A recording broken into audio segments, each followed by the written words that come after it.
Hey folks, so Eric was cleaning out the freezer the other day and joked that he was gonna toss these lamb chops out if I didn't cook them soon. Truth is, I was gonna make this lamb chop video back in March, but the weather was cold and windy, which isn't great for grilling. As a result, the chops ended up hibernating for a couple more months, but hey, here we are now, and I'm excited to share my go-to recipe for grilled lamb chops. It's tender, flavorful, and I think you're gonna love it. First things first, the marinade. You can whip this up by hand or do what I do and use a mini food processor. We're gonna mince up 1.5 tablespoons of fresh rosemary leaves, followed by 3 cloves of garlic.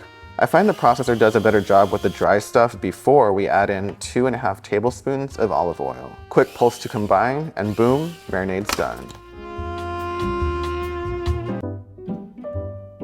Next up, let's get those lamb chops ready. I like to hold them upright and slice right between the bones to separate them.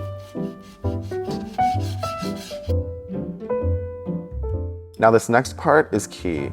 We're gonna trim most of the excess fat, but leave a little bit for flavor and juiciness. Too much fat won't render in the short cook time and can also cause flare-ups on the grill, which we don't want.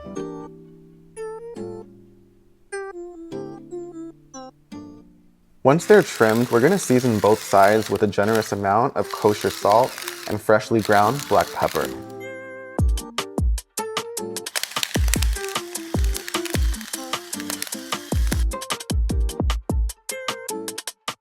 It looks like a lot, but some of it's gonna burn off and we want that flavor to really pop. Now toss those chops in a bowl and use your hands to massage the marinade into every nook and cranny.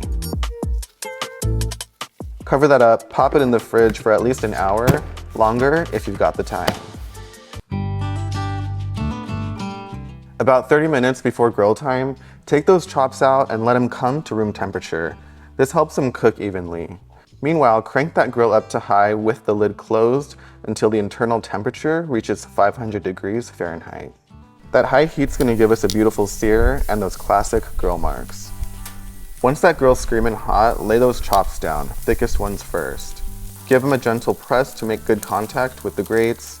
Now we're looking at about 2 to 3 minutes per side, depending on how you like them cooked. For the perfect medium rare, set a timer for 2 minutes, flip, and then another 2 minutes. After that initial 2 minutes on the second side, start checking the thinnest chop with an instant read thermometer. We're shooting for around 130 degrees Fahrenheit in the thickest part. I use a thermopen, I can't recommend those enough. Remember, with smaller cuts like these, once it hits 130, pull it off. You can always put it back on, but you can't uncook it.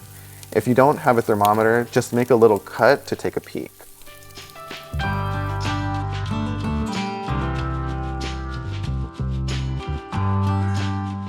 All right, let me show you what we're working with here.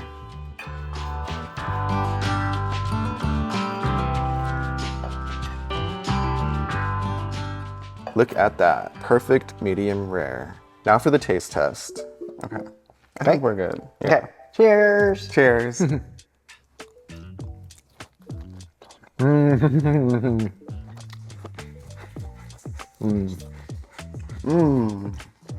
That is really good. Super juicy. Super tender. Look at that. Does it taste better eating it by hand? See? For some reason it does. So, especially because, you know, Eric doesn't like lamb. Well, he does not a big, he does like lamb, obviously, but it's not like his first choice of meat when we go out to dinner and stuff like that. But our dogs are going nuts down here. Yeah. Hey. I know what's going on.